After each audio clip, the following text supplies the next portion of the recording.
Todos conocemos a Horatio Nelson, ¿verdad? El gran almirante británico, una leyenda casi invencible. Bueno, pues digo casi, porque hubo un día, un 25 de julio de 1797, en Santa Cruz de Tenerife, donde sufrió una de sus derrotas más, digamos, sonadas. Pero ojo, que esta no es la historia de Nelson. No, esta es la historia del héroe local que estuvo detrás de todo, el que lo hizo posible.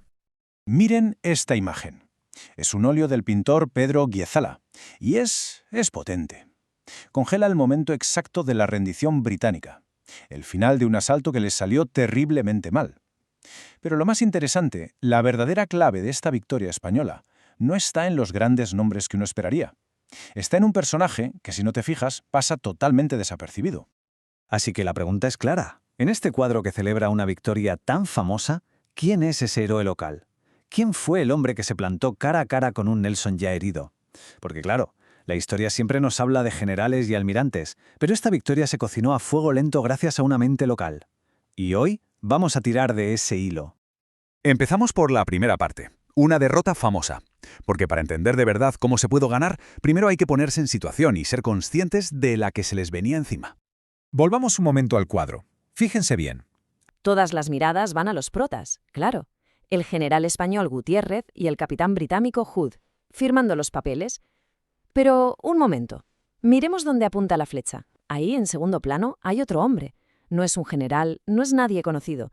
Es casi un extra en la foto de su propia hazaña. Se llamaba Carlos Francisco Adam Brusoni. Y no era un general lleno de medallas ni un noble de alta cuna. Era un oficial naval de allí, de la isla, y su cerebro, su ingenio, resultó ser el arma más letal que tenía Tenerife en ese momento. Entonces, ¿quién era este Carlos Adam? Pues miren, era un hombre de la isla hasta la médula, nacido allí, en Santa Cruz, en 1762. Hijo de inmigrantes, uno griego y otro genovés. Desde 1792 era el capitán del puerto, así que se conocía cada piedra, cada rincón de ese lugar como la palma de su mano. Y decían de él que tenía un carácter combativo, vamos, que no era de los que se arrugaban fácilmente. Y esa terquedad iba a ser fundamental. Pero para entender bien lo que hizo, primero tenemos que viajar en el tiempo. Nos vamos a Santa Cruz de Tenerife a finales del siglo XVIII. Hay que imaginarse el panorama, un puerto súper estratégico y el mundo, como no, en plena guerra.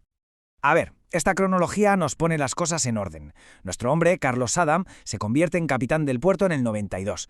Pasan 4 años y ¡pam! España le declara la guerra a Gran Bretaña.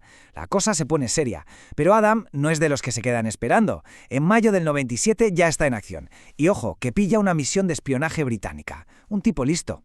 Y todo esto nos lleva al clímax, a julio de ese mismo año, cuando aparece en el horizonte la flota de nada más y nada menos que el almirante Nelson.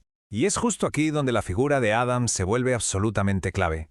Él no era un soldado raso más, ¿qué va? Como capitán del puerto y oficial de la Armada, formaba parte del Estado Mayor, del núcleo duro que planeaba la defensa. Estaba sentado en la misma mesa que los generales, discutiendo, proponiendo, trazando la estrategia que iba a decidir el futuro de Santa Cruz. Pasamos a la tercera parte, una defensa ingeniosa. Cuando te enfrentas a un enemigo que te supera en número y en potencia de fuego, solo te queda una carta, ser más listo. Y aquí es donde la mente de Adam empieza a brillar. Adam no llegó a la reunión con un plan de defensa de manual, para nada. Puso sobre la mesa 2 ideas rompedoras, casi de guerrilla urbana. Su plan era convertir las calles de su propia ciudad en una auténtica trampa mortal para los invasores. Y el plan de Adam fue una genialidad. Sencillo, pero súper atrevido. Tenía 2 partes. Primera, oye, ¿y si les robamos los cañones de sus propias lanchas de desembarco y se los disparamos a ellos en mitad de la calle? ¡Increíble! Y segunda parte, y ya que estamos, vamos a destrozarles las lanchas que han dejado en la playa para que no puedan escapar. ¡Zas! 2 movimientos magistrales que los dejaron vendidos. Una de esas ideas era el plan de cañones violentos. Suena bien, ¿eh? Pero, ¿qué eran? Pues aquí viene la genialidad, la ironía total de la historia. Eran cañones pequeños, móviles, que disparaban metralla a corta distancia y eran tan ligeros que se podían llevar a mano, moviéndolos por las callejuelas. Llegamos a la cuarta parte, un encuentro con Nelson. La estrategia de Adam fue un éxito rotundo. La victoria estaba asegurada. Hay que intentar imaginarlo. Silencio. Ya no se oyen cañonazos. El humo se va levantando poco a poco sobre Santa Cruz. Se ha conseguido. La famosa gesta del 25 de julio es un hecho. Victoria para los defensores. Pero, ¿y en el otro bando? En el barco insignia británico, el Theseus, el panorama es desolador. Su comandante, el que parecía invencible Horatio Nelson, no solo acaba de sufrir una derrota humillante, es que además le acaban de amputar el brazo derecho. Casi nada. Es que el contraste es brutal, ¿eh? Por un lado, tenemos a nuestro Carlos Adam, un alférez de fragata que era la máxima autoridad naval que había allí. Y por otro, a una leyenda de los mares, a un héroe mundial, ahora herido, derrotado. Y sus caminos estaban a punto de cruzarse. Pero su historia no acaba aquí. De hecho, estaba a punto de dar un giro muy personal. Hay que imaginarse la escena. La batalla ha terminado, los españoles han ganado, y el general al mando le encarga una misión increíble a Carlos Adam. A él, al capitán del puerto, al de la idea de los cañones. Su misión, subir al buque insignia de Nelson y entregarle en persona los términos de la rendición, cara a cara con la leyenda, derrotada y malherida. Y ahí va, una pequeña lancha, con la enseña española ondeando orgullosa navegando hacia el HMS Theseus, el buque insignia británico. Era el viaje del vencedor. Y quien iba a bordo no era un almirante de la corte de Madrid, no, era un oficial de Tenerife. Ese encuentro tuvo que ser un auténtico choque de mundos, piénsenlo.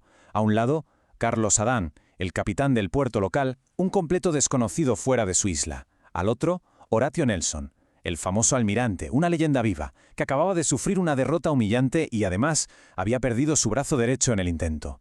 En ese camarote, por un momento, el universo estaba del revés. Y la gran pregunta es, ¿qué se dijeron? ¿De qué hablaron? Pues por desgracia, eso se lo ha tragado a la historia. Es una pena, pero no quedó ni un solo documento que lo relate.